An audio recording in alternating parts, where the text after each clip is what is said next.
Welcome to Herf Zone Live. I'm here every Tuesday to bring you the best content weekly.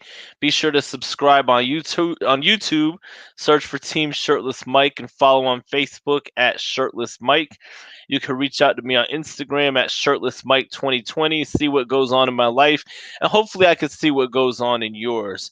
And welcome everybody to Herf Zone Live. We got people tuning in already. It's awesome right now. So we got people saying what's up already in the comments. What's going on, Dawn?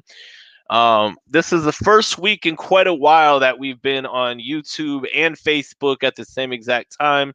So, which means that we are expanding. So, Herf Zone Live is expanding. So, if you want to get your product in front of hundreds of viewers every single week, let me advertise your cigar or product to my audience. DM me. Let's exchange information and get you a part of the Team Shirtless Mike team. So, tonight we got an awesome show lined up for everybody. Wow, everybody's just pouring right in. What's up, and Anya? How you doing, sis? Boom! Everybody's just oh, the Canadians are coming through, man. It's gonna be a good show. I'm losing my train of thought here. So anyway, so we got a good show lined up tonight. I hope everybody has had a good day. I sure have. It's been a busy one, but you can't complain. Um, Before I bring on the guests, though, I'm going to be smoking tonight this house blend cigar from the shop that I work at, Smoke Ring 72. And it's our barber pole house blend made by Z from Cordoba and Morales. So I'm going to light this bad boy up here before we get started.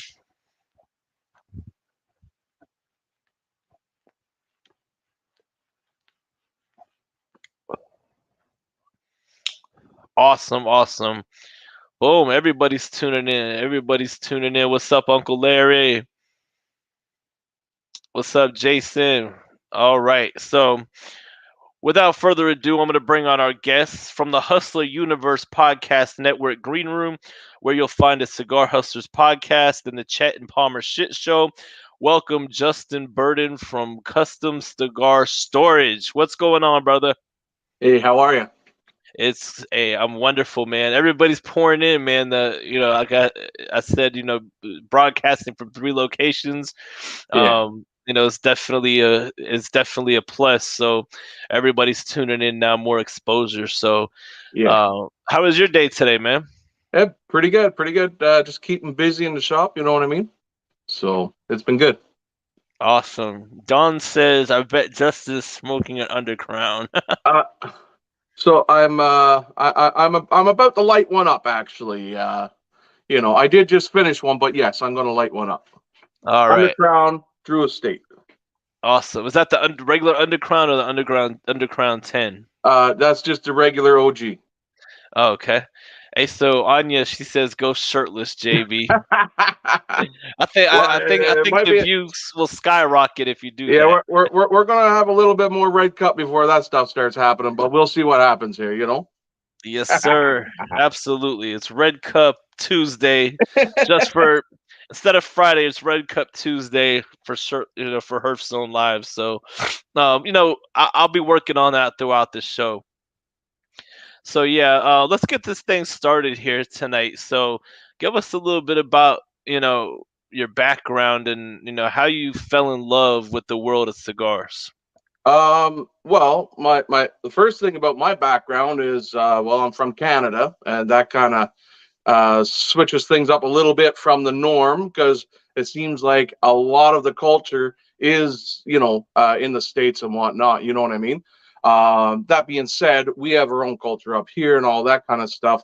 But yeah, I kind of so the thing with me is I never smoked anything my whole growing up, and I was in my like late 20s, and my neighbor, he used to smoke cigars occasionally, and I kind of, I get that whiff, and I'm like, I want to give that a try.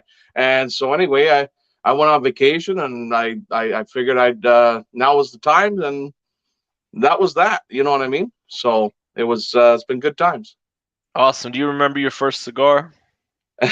My first cigar was a fake Cohiba. It's very memorable. But actually, you know what? There are a lot of really bad fakes, but this one actually did smoke well and all that kind of stuff. So it was, I guess I got lucky, you could say. But yeah, it was. It quickly transpired and kind of went on from there. But it was, I started off with mostly Cubans just because they were accessible, whatever, and they're more mild and stuff. Dominicans ended up being cheaper, so I went to Dominican, but then I switched over to Nicaraguan, which is what I truly love about cigars. Like there's all of my top 10, I would say, whatever that they happen to be, those top 10 are probably all Nicaraguan, I would think. Okay. Now, do you have a top 10? And I'm not to put you on the spot too much, but do you have a top 10 off the top of your head of Um, stuff that tend to smoke a lot? uh, I don't know about top 10. I have a top that I do smoke a lot. They would easily be Undercrown and Nika Ristica. And then Steve Saka has a good lineup as well with Mi Corrida and there's the Todos Los Dias. Mm, Though, those four for me are my top.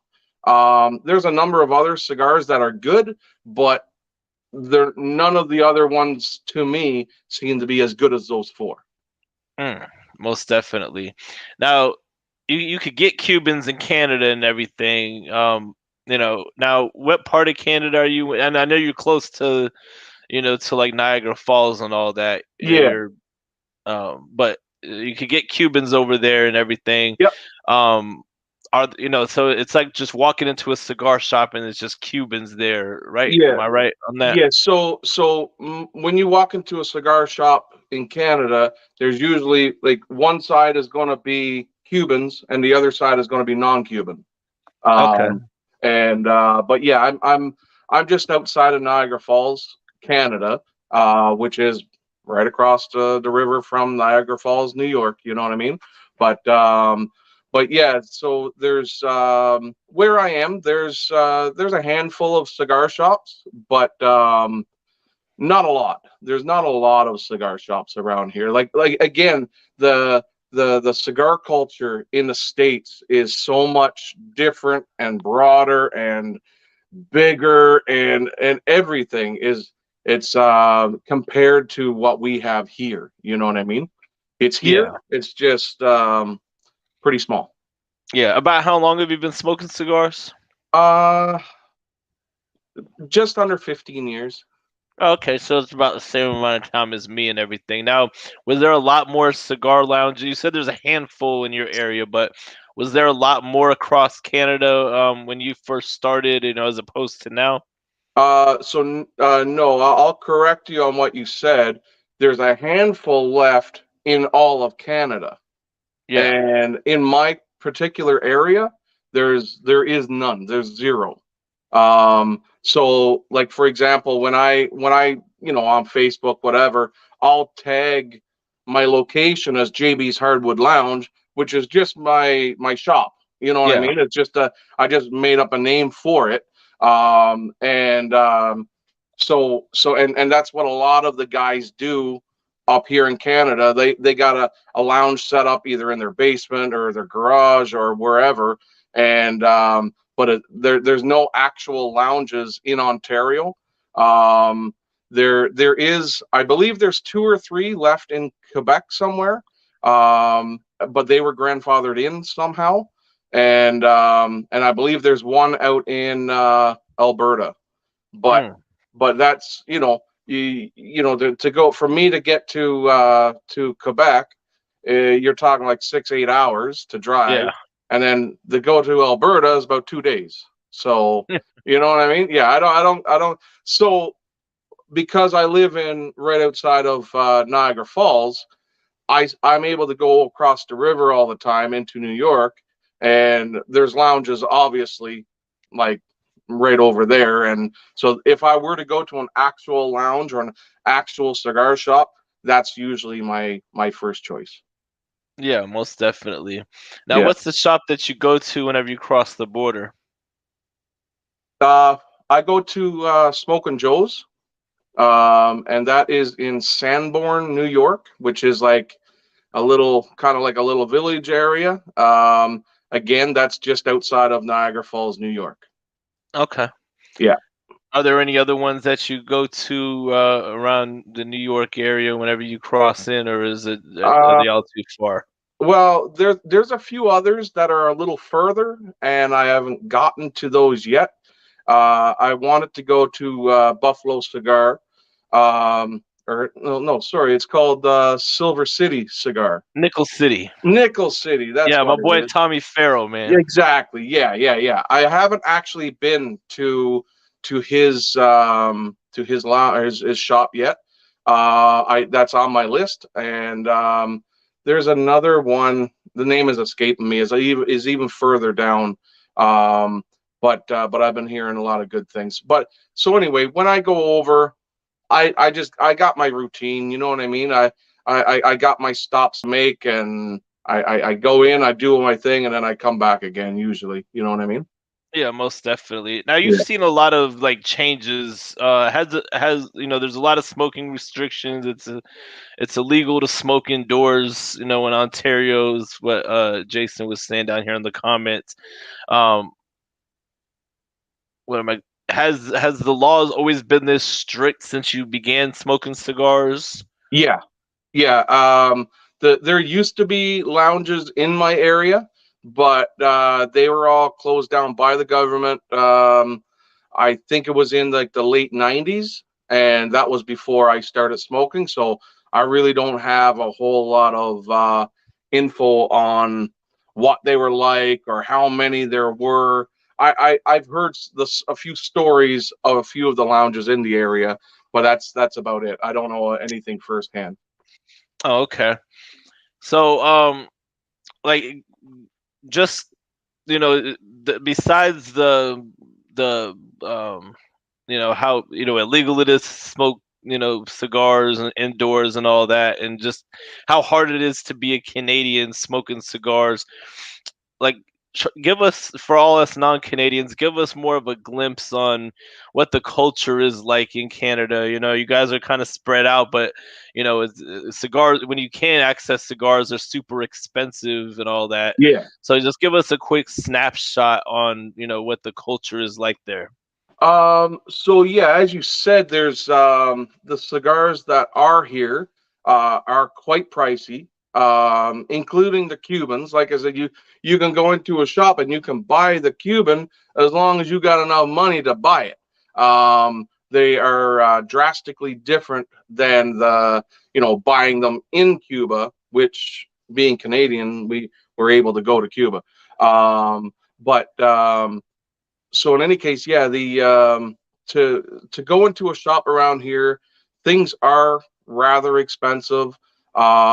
And the other downside of that, not only is it expensive, but it's also very limited on what you can buy. Like, you can usually get like the Alec Bradleys and Rocky Patels and stuff like that, but you're not going to find any Steve Saka like Dunbarton Tobacco and Trust. You won't find any of those. You won't find any Roma Craft. You won't find there's a ton of really good brands that are just not here. They're just not. Um, they're in the U.S. quite readily, but in Canada they just do not exist.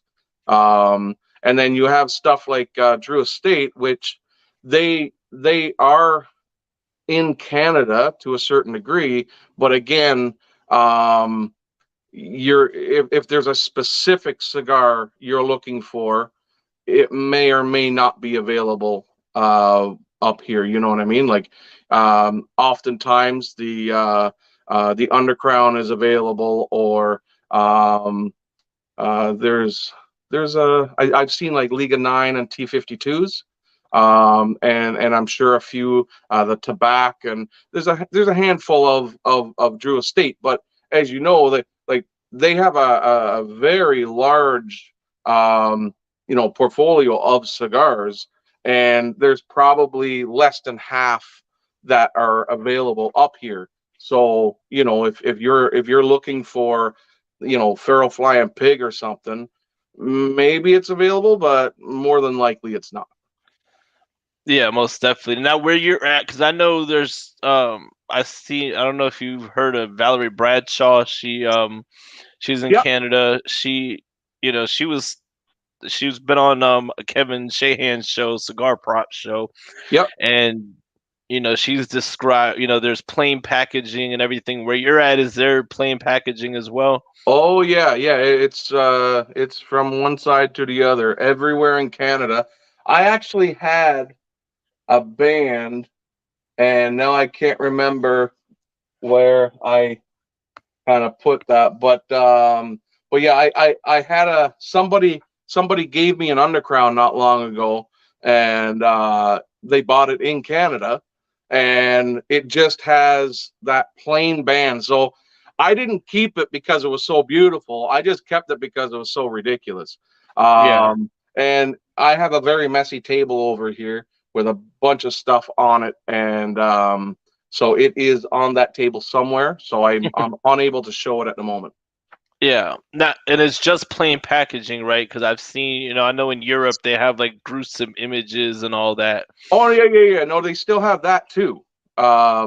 Yeah. So this all stems from on paper it's tobacco. So the reason this all began was because of cigarettes. Yeah, And again, on paper, uh, cigars are tobacco, which equals cigarettes. Now, anyone who smokes cigars knows that there's a big difference between the two. I'm not saying that cigars are a healthy choice, but I don't think they're as unhealthy as cigarettes. But maybe we shouldn't get into that because that could be a deep topic. Um, but yeah, so things started with cigarettes being plain packaged. They were plain packaged for quite some time first, and then it was later on that the government announced that they're going to be doing the same thing with cigars. And could you imagine walking into a humidor where you are allowed to, go in and pick what you want? You know what I mean? But when you get in there, every single box looks exactly the same, and every single cigar has the exact same band on it, except there's different writing on it. mm. So when you walk in and you're like, well, shit, where's the Jericho Hills? You know what I mean? Like you're looking, and everything literally looks the same. Like to find one specific cigar, you need to ask the person that's working there. Like, I'm looking for this. Where the hell is it? You know what I mean? Yeah, Yeah. man, that's interesting. Like Uh-huh. it's it's and that's the thing. Like here in America, there's the way the FDA is trying to regulate the cigar industry. They're trying to eventually do away with like flavored cigars, which like for Drew Estate, that's a lot of Drew Estate's portfolio. I mean, until then, obviously they're just continuing on, and business as usual. They put out their statement recently, but um, w- so when it comes to flavored cigars in Canada, they're treated the same way as regular cigars as well, Um, so or I have they're just so not there. I think they might be here. Um, Again, I don't smoke flavored cigars to begin with, and I also don't go to very many cigar shops in Canada, just be just because it's it's so bloody expensive. If I happen to be near one and I go in, I may buy a just a couple cigars maybe, but I'm not perusing the entire joint to see what kind of deals I can gather because it's going to be rather expensive. Yeah, you're not Um, gonna get any deals. yeah, and there's no deals. But somebody did tell me that they saw acid cigars being sold somewhere. But again, I didn't see it myself, and so I can't really say if that's an actual thing or not. But yeah, it's there's so the flavored cigars, I believe they are here. I understood that menthol cigarettes have been removed from the market up here. Yeah, Um, they're so working on that here. yeah, so I don't know. I Again, I don't smoke cigarettes either, and if I did, they wouldn't be menthol. Yeah, most definitely. Now, to give everybody out there some context about like the price difference and why you just why you across the border to get cigars and everything, like say for instance you're smoking an Undercrown, like Yeah. approximately how much would that be in Canada?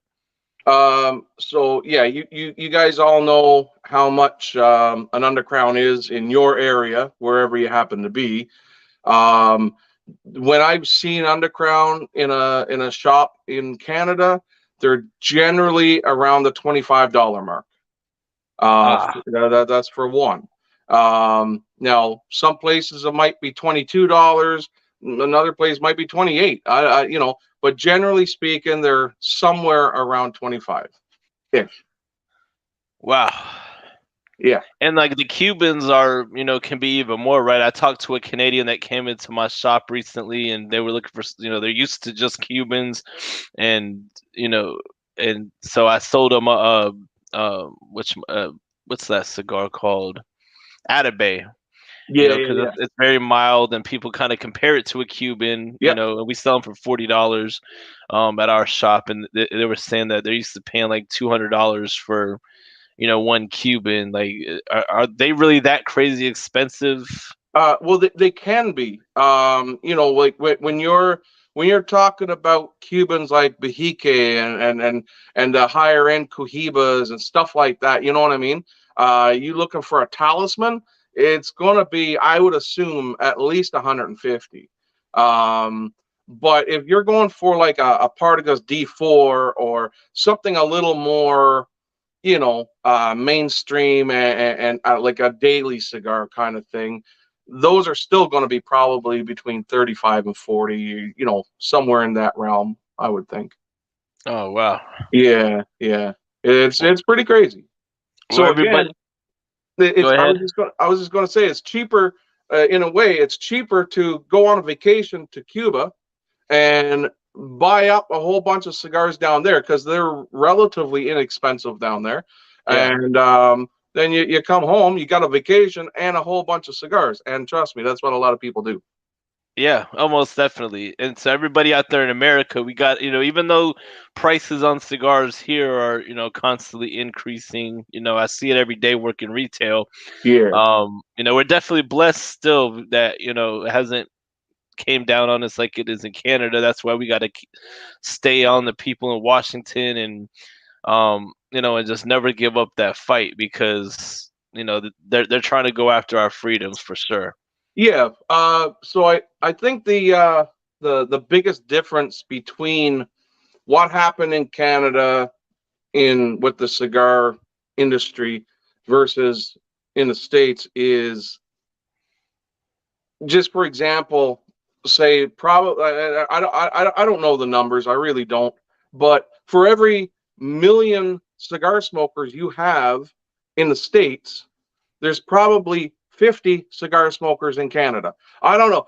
I'm not saying that's the actual numbers, but there's a big difference in the amount of smokers in the States than versus in Canada. You know what I mean? Like Hmm. down there, it's just like it's a very common occurrence. Yeah. Yeah, the numbers are just way bigger. Oh yeah, definitely, definitely. So Yeah. you just came back from Charlotte Cigar Week. Hmm. And tell us all about that. I know it was, a week long thing, or were you just there for a couple of days? Were you there for the whole thing? I wasn't there for the very first day, but I think I was there for like 6 days by the time I got out of it and stuff.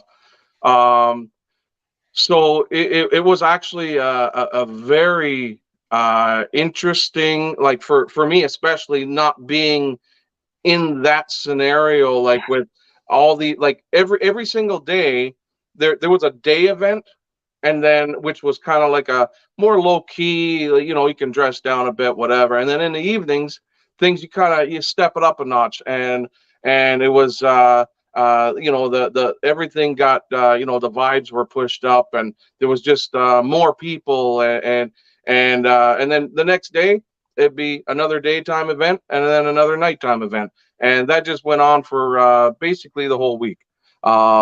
It was overall, I think it was fairly well organized, and the events were quite enjoyable.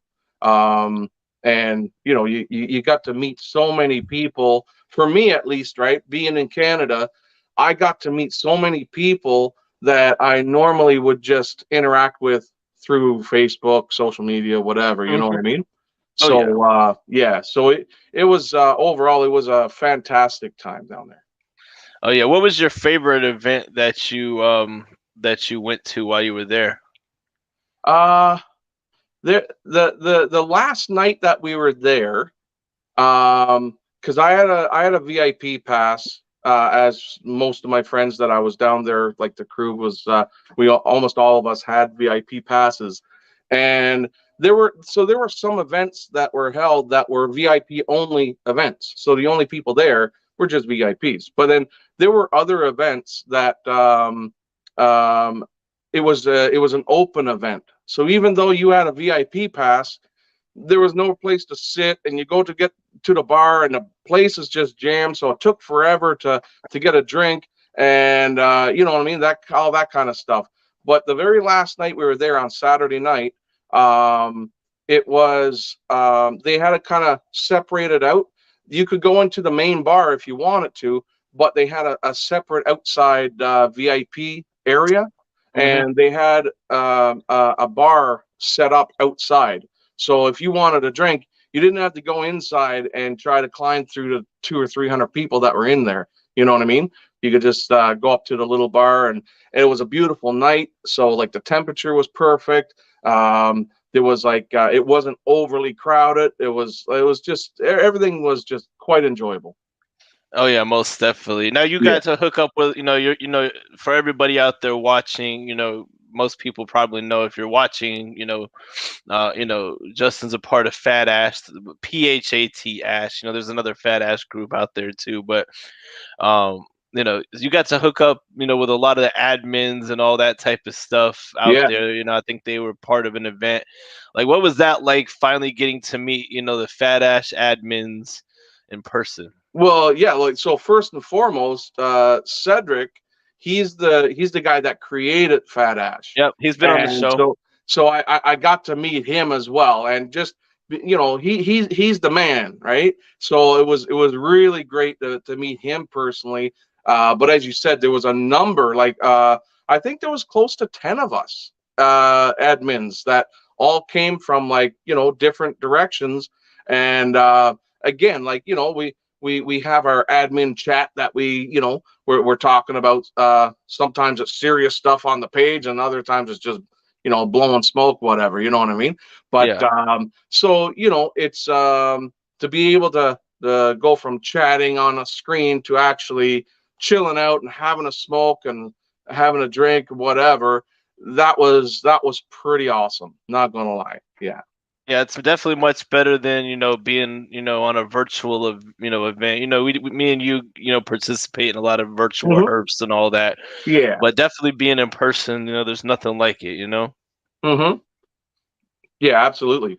Yeah, it's I actually enjoy the virtual herfs to obviously it's not the same as in person, but it's kind of like the next best thing, right? And I guess I can thank COVID for that, because before COVID, I would always have so many guys stopping by, sometimes just on the weekend, and then other times they'd be coming in, throughout the week, just to stop in for a smoke, this, that, whatever, right? There was always people around. Um, and when COVID struck in, here in Canada, at least, things are locked down, and they were locked down for quite some time. So I went from always having my buddies around and we're smoking, shooting a shit, this, that, whatever. I was like, well, Jesus Christ, like it'd be kind of nice if I could have a chat with somebody. And so it didn't take long, and there was a number of different groups that would have little virtual herfs set up. You know what I mean? There was a bunch of guys from Ottawa that would set up a virtual herf on every Thursday night, and it was something to look forward to. So before COVID, I did not do anything video. If you want to talk to me, you call me or you text me. I don't do video. Um, but after COVID kind of struck in, I literally had very little choice. But in order to see the guys and to chat with them the way I preferred to, and so that's when we started doing all these video chats, and then I would do Facebook lives on a few different groups, and then just a whole bunch of these virtual herfs, and so it's been great, and we have been continuing to do these virtual herfs periodically as well, and yeah, it's still pretty good. Obviously, the participation is going to be different now than what it was a year or two ago, Yeah. because everybody was in the situation. Everyone was at home waiting to talk to somebody. So everybody would come on to these herfs and stuff.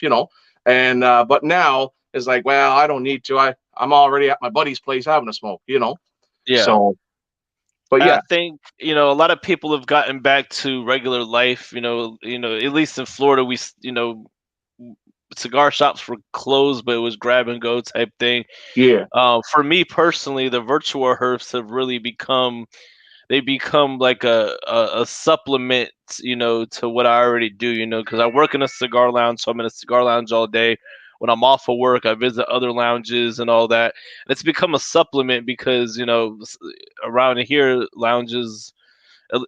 the lounge that I work at's not open past 11 on the weekends. mm-hmm, We're open at we're close. We close at 10 during the week. There's another lounge close to my house that they close around midnight yeah, on the weekends. And after the fact, sometimes I don't even want to be out late, or I'll get home from a lounge. I'm like, let's see who's on the virtual herf, and yeah, yeah, and it's cool. Like some people have still continued to embrace that yep. throughout the whole thing. So that's pretty cool there. Yeah, and like again, like that is something that we continue to do on Fat Ash, and again, sometimes you might not get a whole pile of people in there, but one of the really good things that I actually appreciate, and I think others do as well, is that like I've been on the virtual herf in Fat Ash, and you've come in and we've chatted, and Yeah. and that's happened a number of times, but there's certain people, they'll come in for the very first time. They've been a member of the group for like 6 months or a year or whatever, and maybe we've seen a picture or two or this or that or whatever. But to have them on a video like we are right now, and we're just shooting the shit, getting to know one another a little bit, and realizing that this guy's pretty cool. You know what I mean? Oh yeah. I think the very first time I've ever got on a Fat Ash herf was, I think you were on there. Mm-hmm. I think Juju was on there. It was a Mm-hmm. bunch of us, and then I won this. Hold on, I'll get the ashtray because it's right over here.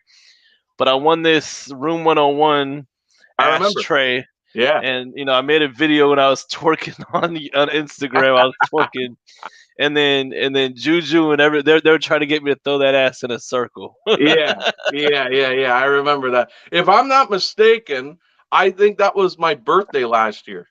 Yes, I think so. Yeah, I'm Oh pretty yes, sure. yes, it was. Yes, because you left for a for a little bit, and Oh, to get a little birthday loving, or that's what we said, well, that's what everyone was saying apparently, but Yeah, I mean that's the fun of it, because hell, we all grown.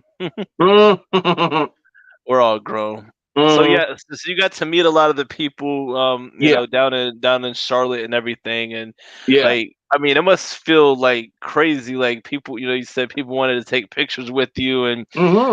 so now you know how it feels to be a cigar celebrity, because you don't really try to put yourself out there, but you are out there at this point. Like, Yeah. how does that feel on a personal level to you? Well, yeah, like so I do have I think a large number of friends. My and which are like for the most part, a lot of those people, a lot of my friends are cigar people. Um, and so to get along with people and this that's not hard for me. I pretty well get along with everybody. But to go down there and there was so many people, like I said, coming up to me and talking to me, taking pictures, this, that, whatever. And it was nonstop pretty well the whole time I was down there. And yeah, I knew there was going to be certain people that I'm going to want to have a chat with for sure, for sure. But the amount of people was yeah, I wasn't ready.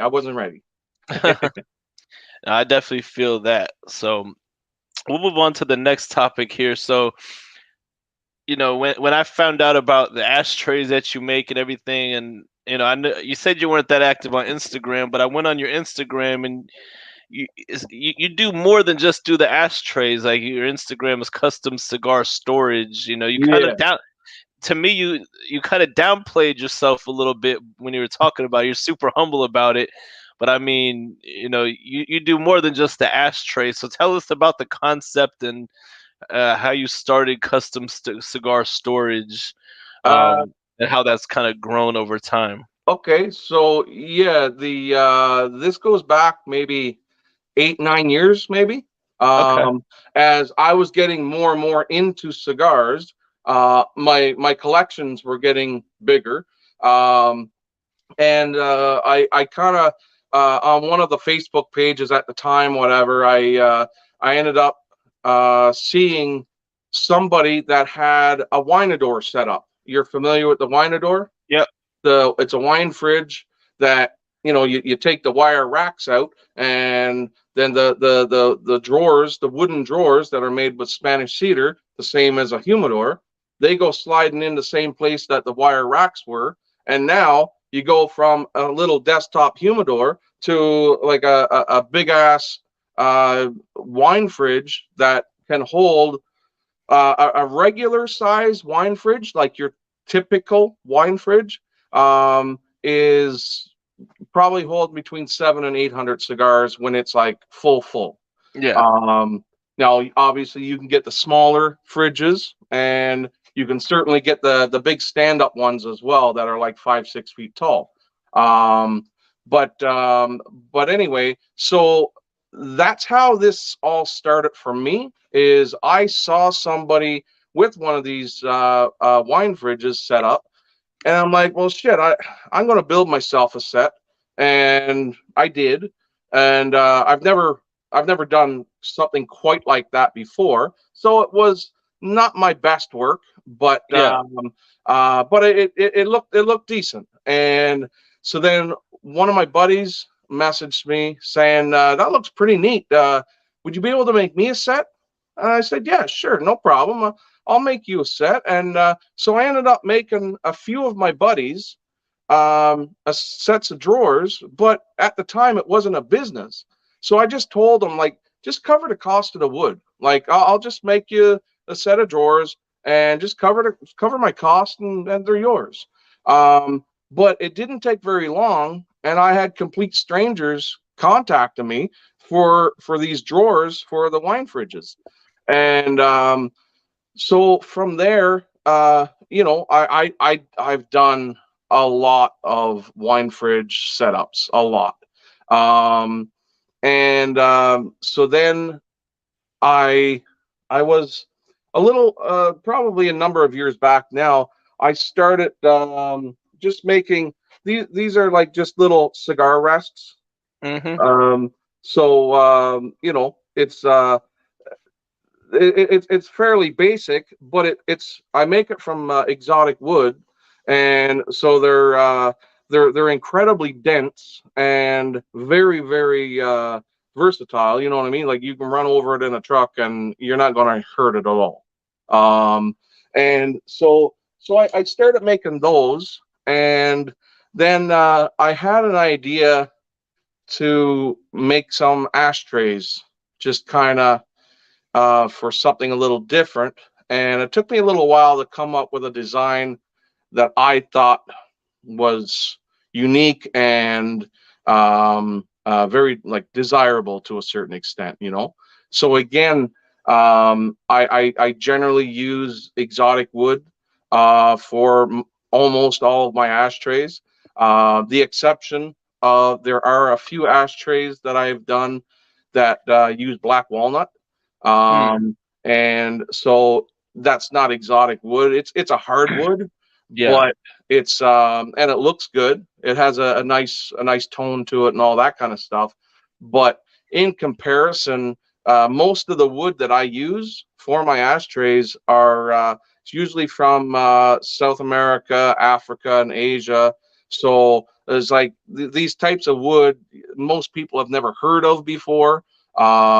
So I started doing ashtrays, and I still do the like drawers for wine fridges and stuff. I still do that, but I much rather do the ashtrays just because it's kind of like um, works of art in a way.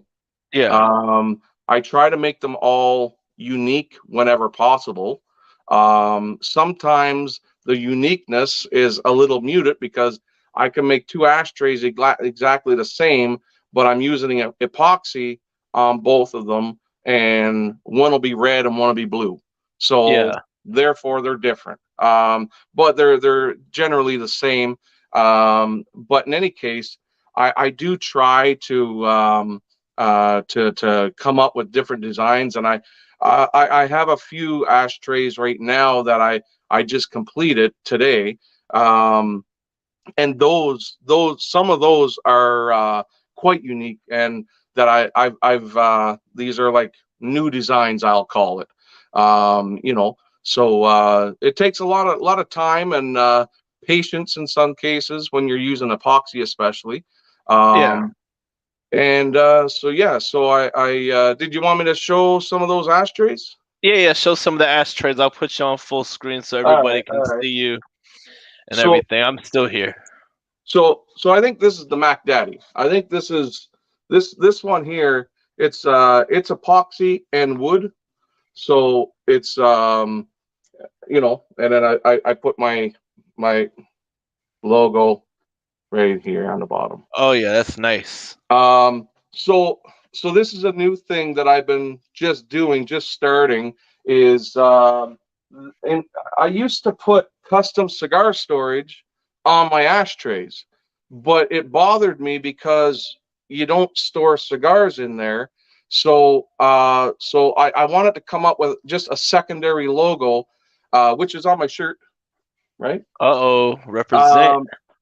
Um, so anyway, it's just like I said, it's a secondary logo that I'm trying to implement so that when people see this logo, they know that it's actually custom cigar storage. Obviously, doesn't say it on this shirt, but that's where my I want the design to say. Anyway, this one is also epoxy, and I don't know if you can see that. So I've Yeah, I've trying to get there's a bit of a that's shine. beautiful. Yeah. Oh yeah, that's So nice. it's you know, so those are quite different. Um, this one is Peruvian walnut, and it's you know, it's just kind of my angle is a little off, but Yeah, anyway, that's nice. so yeah, so that's more of a typical ashtray I do, and And then this one is also this is a Oh, somewhat of that's a a beaut. new design, a little That's bit as well. beautiful.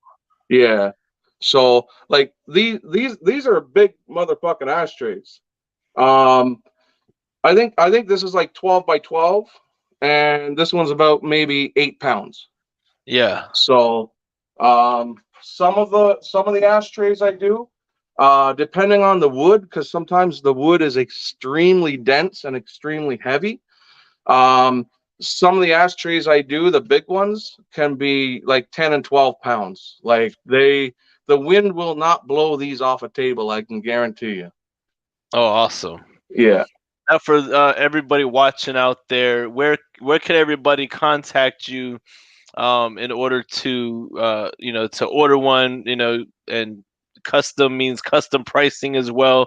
So obviously I won't have you they have to contact you for that, but Yeah, yeah, on yeah. the pricier side, but it's handmade, and I know some of the pricing, on a private level, but when you got to contact Justin for that if you really want one of those nice ashtrays. So where can Yeah. everybody contact you for that? So I have people contact me on my Facebook page, which is the custom cigar storage page. And then other people contact me through custom cigar storage on Instagram. And then I have other people that just contact me in my personal PMs, Justin Burden. So like, there's multiple ways to get a hold of me. Um, Now, when I make my ashtrays, um, I just make whatever comes into my head. So, for example, I occasionally get people telling me that, oh, hey, if you make more ashtrays, if you make one that's orange, then that's what I'm looking for. Now, at the end of the day, if I make an orange one and you said you want an orange one and now you don't want to buy that, I understand. Like, just because I made it doesn't mean that you need to buy it. At the end of the day, it sells. The I think what I make is fairly unique, and I believe it's also very well made.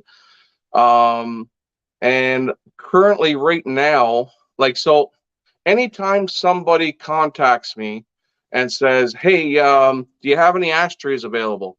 I say, "No, I'm all sold out, but I will be making them again when I get more time." Um, so I'll put their name on a list, Hmm. and when I make more ashtrays, I go through my list, and that's how I typically sell my ashtrays. Um, and right now, I have a whole over 100 people on my list. Now, I'm not saying that 100 people are going to buy them, but there's 100 people that said they were interested. Yeah. So, but generally speaking, by the time I get through my list, the ashtrays that I've made are they disappear fairly quick. Yeah, so make sure you're serious if you contact Justin, because Hmm. this shit's fire. Hmm. I And appreciate that. they're out of my price range, but since I have a platform, I can help to promote. That's the Yeah. that's the that's the nice thing about having a platform. You can support your friends by allowing them to promote what they do and everything. So Hmm. so yeah. So this portion of the show that we're about to get into is the fun question segment. So, I kind of, will ask just, random fun questions, see what comes out of your mouth, and Oh all boy. that. So have you drank enough out of that red cup? What? Hold on a second here. All All right. right. Hold on. Hold hold Oh on. snap. We're Uh, getting into the every, the, the every the fun questions. All right. everybody that Now was now now it's the shirtless Mike show. yes. See, not everybody that was requesting that, you better still be watching, because he just did it. Hey, uh, So what's that better be than one dad bod is two dad bods. Hey, what do yes. you think of that? Absolutely. So everybody, that viewership's gonna skyrocket in the next couple minutes, So So yeah, so I'm gonna start off here. I'm trying to not ask the same shit. I could kind of choose from the same questions here, but I'll get started with this. What is the dumbest way you've been injured? Um, I kind of tripped on a vine, and because my foot was kind of um, caught in this vine, I kind of wanted to kick my way out of it. And when the vine let go, I soccer kicked a big boulder in front of me and broke my toe. Ah, How do you like that? that is a pretty dumb way to be injured for sure. Let's see here. What is the best and worst purchases you've ever made? Oh shit. Um, well, I guess my best purchase would be my house. I guess it's certainly not a fancy house by no means, but I think that would be a fairly important one at the very least. Dumb purchase. I bought Pearl Del Mar cigar one time, and that was pretty dumb of me to do that because they suck. Oh, you didn't like it? Yeah, yeah. I've the Perla de Mar. I've had the Maduro and the Connecticut, the ones like a box press in the past. Hmm. I liked those, Yeah, it's yeah, but they everybody yeah. has different. Everybody has a different cigar palette. Yeah, yeah, They for just sure. they just released the Corojo, which isn't too bad either. I'm not gonna say they're my favorite cigar, but it's a good cigar. Hmm. Like I said, everybody's got a different palette. Yeah, So, I know a number of people that actually really like them, but yeah, they are not for me. My apologies to JC Newman. oh yeah, I'm sure they won't be too mad. They sell a lot of them. So, if you had to change your name, what would your new name be, and why would you choose that name? Hmm. Wow. Shit, I don't know if I know how to answer that. Um, if uh, if I were to change my name, it would be I would change my name to Graham. Um, my grandmother, we didn't call her Nan or Grandma. We called her Graham. All my entire life, it was always Graham Burden. And so if I changed my name, it would also be Graham Burden. Hmm. I don't know, sentimental here. Oh yeah, We're getting into the absolutely, serious stuff. absolutely. Let's see here. What's your biggest screw up in the kitchen? Kitchen. I make coffee in the kitchen, and I use the microwave occasionally. Jesus. Yeah, I It's hard don't to do a screw that lot. up. Yeah, yeah, yeah. No, I don't. There was one time. Okay, this goes back a number of years ago, and I can't remember exactly what I was doing. I just remember more of the end result. I was trying to get something out of the fridge, I believe, and I end up knocking the ketchup bottle over. It was a plastic ketchup bottle, and I was a little pissed off because I don't know if it landed on my foot or what, but I took the ketchup bottle and I slammed it down on the counter, and when I did, it fucking exploded. So yeah, that was a cleanup in aisle one. I mean that counts as a screw up in the kitchen for sure. I guess so, yeah. It happens. If that were me, I would have been like motherfucker, because anytime anything happens, I'm like motherfucker. Yeah, it was probably something along those lines. All right. When did you screw everything up, but no one ever found out it was you? Hmm, that's another tough one. Shit. I don't know if I have an answer for that. I don't remember really screwing up a whole lot, So you're not that especially mischievous. yeah, shit. Yeah, I don't think I can answer that one. I don't. Nothing is coming to mind of. Yeah, yeah. No, I got nothing for that. I will take a drink while I pick the next one. All right. Cheers. Let's see here. What quote or saying do people spout but is complete BS? Hmm. God damn, you better start looking for another one. I shit. That's I I I I don't know. What you tell me an example of what comes to your mind for that. Oh my god. Exactly. Exactly. Exactly. Um shit. I don't know.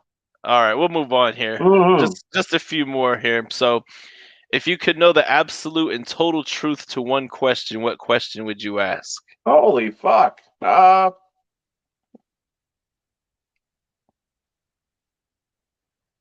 Jesus Christ. What's with these questions? Hey, it's fun questions. Sometimes they're designed to make you think. Definitely. They're trying. Uh Read the question again. So maybe something will come in this time. Let's see here. If you could know the absolute and total truth to one question, what question would you ask? Where's Jimmy Hoffa? That's a good one right there. Because they still haven't found the guy. No, I don't think they ever will. I don't think so. Uh, if you were given a 1 minute ad slot during the Super Bowl that you could not sell, what would you fill it with? Oh, good fuck. Me smoking a cigar, I guess. Shirtless. You got to Yeah, smoking a cigar shirtless. You could yeah, right. You know, to keep to the theme of things for sure. Yeah, custom cigar storage yeah. for 1 minute. All right, let's see here. I'll ask one more. Uh, what's something your brain tries to make you do and you have to will yourself not to do it? um. Well, I know every time I go to smoke a cigar, I want to smoke an underground, and sometimes I have to make myself smoke something different. But then I'm usually a little disappointed because it doesn't taste as good as an underground. Hey, uh, that's you, man. Undercrown's a good cigar, man. It's kind of it's a really good cigar. Yeah, You can't go wrong with smoking it. yeah, yeah. So yeah, man, it's been a good show today, man. Before we get off of here, though, go ahead and tell everybody where they can find you on social medias and all that good stuff, and we'll go Yeah, ahead and get up out of here. yeah. So again, it's custom cigar storage, and it's there's a Facebook page, there's a Instagram page. I don't have an actual website, and the main I get asked a lot. Oh, what's your website? The reason I don't have a website is because I don't stock I generally don't stock items, period.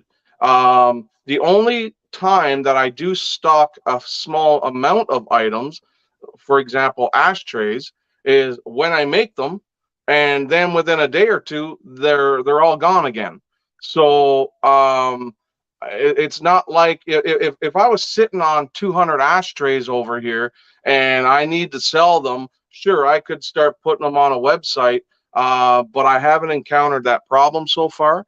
And when it comes to my other woodwork, like for example the cigar drawers and shelves and whatnot, again, that's all custom made. I can't I can't make drawers for one fridge and then this guy got a different fridge and now they don't fit quite right. All the fridges, they're all just like a half inch different here and a quarter inch different there. So when you want a set of drawers, you tell me what it is you need exactly, and then that's what I make.